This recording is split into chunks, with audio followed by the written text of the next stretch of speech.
ఆంధ్రప్రదేశ్‌లో ప్రస్తుతం ఉన్న కూటమి ప్రభుత్వం మీద ప్రజలకో, విపక్ష నాయకులకో వ్యతిరేకత ఉంది, అసంతృప్తి ఉంది అనే సంగతి పక్కన పెట్టండి. కూటమిలో ఉన్నటువంటి నాయకులకు, కూటమిలో ఉన్నటువంటి క్యాడరు, కూటమికి మద్దతిచ్చే వాళ్ళకే ఏ స్థాయిలో అసంతృప్తి ఉంది అంటే, చివరికి కొన్ని చోట్ల వాళ్ళ సొంత ఎమ్మెల్యేలున్న అంటే అదే కూటమికి సంబంధించి 164 చోట్ల వాళ్ళే ఉన్నారు కదా! అయినా కూడా కొందరు వాళ్ళ ఎమ్మెల్యేలకు వ్యతిరేకంగా రోడ్లెక్కి, వాళ్ళ ప్రభుత్వానికి వ్యతిరేకంగా రోడ్లెక్కి, దేవుడా మమ్మల్ని పాలకులు రక్షించలేరు, నీవే రక్షించాలని చెప్పి దేవుడికి మొరపెట్టుకునే పరిస్థితి వస్తూ ఉంది. తాజాగా చూడండి, తిరుపతిలో అది కూడా జనసేన ట్రేడ్ యూనియన్ నాయకుడే లీడ్ చేసినటువంటి డ్రైవర్లందరూ, వివిధ సంఘాలున్నాయి. జనసేన ట్రేడ్ యూనియన్, అక్కడ జనసేన ఎమ్మెల్యే గారే ఉన్నారు. జనసేన ట్రేడ్ యూనియన్ నాయకుడు వీళ్ళు వెళ్ళి టీటీడీ పరిపాలనా భవనం ముందు, దేవుడా మమ్మల్ని నీవే రక్షించు, గత సంవత్సర కాలం నుండి తిరుమలలో మాకు బ్రతుకుతెరువు లేకుండా పోతూ ఉంది. అసలు 5,000 వాహనాలను తిరుమలలోకి రానివ్వడమే ఆపేశారు.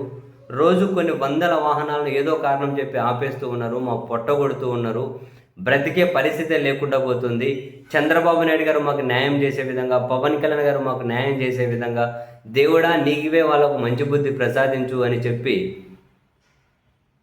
కొన్ని వందల వేల మంది డ్రైవర్లు టీటీడీ పరిపాలనా భవనం ముందు నిరసన కూర్చున్నారు. ఒక్క డ్రైవర్ల పరిస్థితి అని కాదు, నీకు తిరుపతిలో డ్రైవర్లు ఎట్లా రోడ్లు ఎక్కారు, రాష్ట్ర వ్యాప్తంగా మరికొన్ని చోట్ల ఇటువంటి ట్రేడ్ వాళ్ళు అంటే ఇది అంశమే కాదు, మరో సమస్య లారీలు, మరొక డ్రైవర్లు వాళ్ళు రోడ్లు ఎక్కుతూ ఉన్నారు.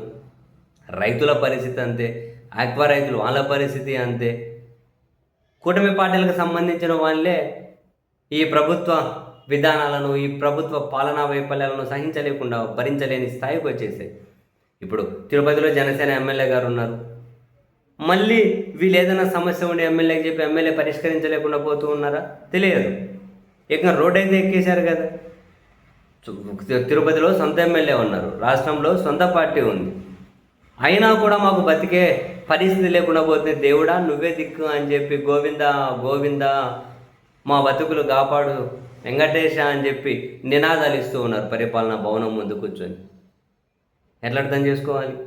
ఈ ప్రభుత్వం ఎవరికి న్యాయం చేస్తుంది? ఈ ప్రభుత్వం వల్ల ఎవరికి మేలు జరిగింది? మళ్ళీ మనం ఈ స్టేట్మెంట్ ఇవ్వకూడదేమోలేండి, ఎందుకంటే కొందరు ప్రభుత్వ పెద్దలకు కావాల్సిన వాళ్ళకైనా న్యాయం జరిగింది, అది వేరే విషయం. నేను అట్లా కొందరికి జరిగే న్యాయం గురించి అంటలేదు, జనరల్గా రాష్ట్రానికి జరిగే న్యాయం గురించి మాట్లాడుతూ ఉన్నా.